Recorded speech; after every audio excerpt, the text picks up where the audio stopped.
Hi everyone, let's get to know more about middle blocker. Now, let's start with the function of middle blocker. Middle blocker is a person who are playing in the middle of the court and always strive to block the opponent's hitter. Next, the players need to move sideways in order to help their teammates close blocks with opposite and outside hitter. Typically, the middle blocker will act as a decoy to confuse blockers of the adversary when the pass is sufficiently successful. They often play close to the setter to perform fast attacks by setting for most attacks. Furthermore, mid blockers usually only play defense on one rotation after their own operation. A libero is called on to replace the middle blocker after a rally has been lost. Next, we move on how middle blocker actually play. There are three types of blocking in volleyball. Firstly, single blocking. Single blocking is not the most effective type of blocking. It allows the back row to dig or pass more easily and prevents a free kill. Second is double blocking, which two blockers focus attention on the opposition's hitter to deflect an attacked ball at the net. And third is triple blocking. All three front row players jump in unison to create this triple block.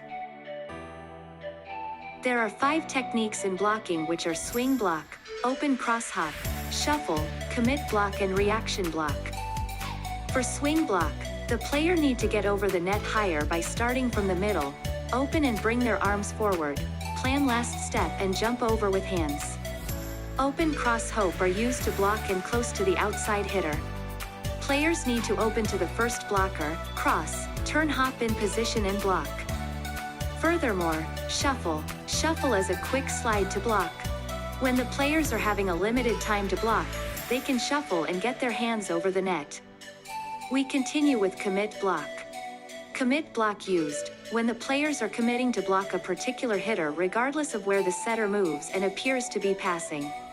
To do a commit block, the player should load a bit lower for a higher jump and read the offense before commit the hit. Lastly, reaction block. Reaction block used when the player are not sure who they are going to set. They need to jump from loaded position and set their hands up as quickly as they can.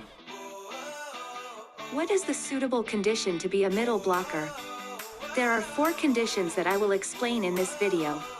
Height, athleticism, good blocking skill and ability to read the setter. First and foremost, we start with height.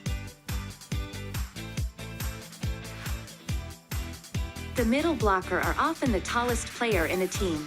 Their main responsibility is blocking attacks by setting up high blocks using long arms, well jumping skill, and compete with opposing blockers. Second condition is athleticism. The middle blocker must quick in their jumping and lateral movements to be able to react in time to stop the opposition attack. Exceptional jumping power and speed of movement. Good blocking skill. Good blocking volleyball skills consist of moving into good position to jump up and penetrate the net with their hands and arms, to deflect or block their opponent's attack. Here are a few tips to be a great middle blocker. Firstly, do not swing your arms. When raising your hands above the net, do not swing your arms toward the net, because this will make timing the block even harder. Next, fingers should be spread as wide as possible. This can help to cover more areas and help to tense the hands. Keep hands up and ready to move, so that you can quickly get your hands above the net to block. It is less likely to brush your hands with the net as you jump up. Lastly, able to read the setter.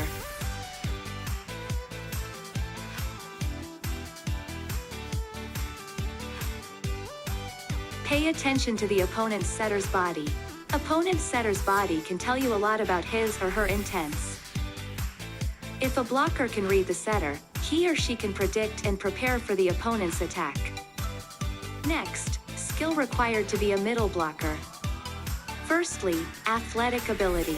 Middle blocker needs skill to possess an excellent vertical jump to ensure that the player can block attacks and get above defenders' blocks to meet the ball. Next, alertness. A great middle blocker is always aware of their surroundings. They should carefully watch how the play unfolds, particularly the pass. Communicative.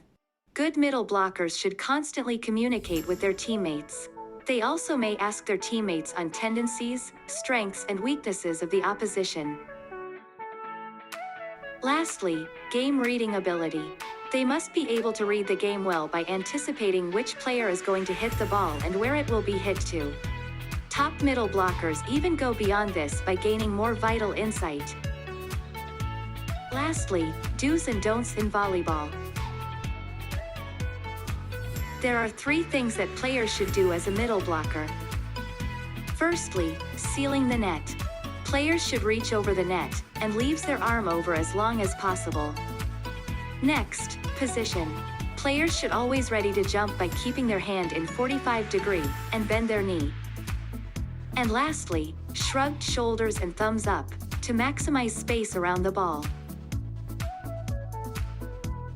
We have done with do's. But, what about don'ts? There are 3 common mistakes that players do. First, position. Players should not start standing straight, and too close to the net. Surprise blocking. They should not bring their hand over and take off immediately from the net. And swatting blocking, which player always reaching up first before reach over the net. That is the end of our video. Thank you for watching.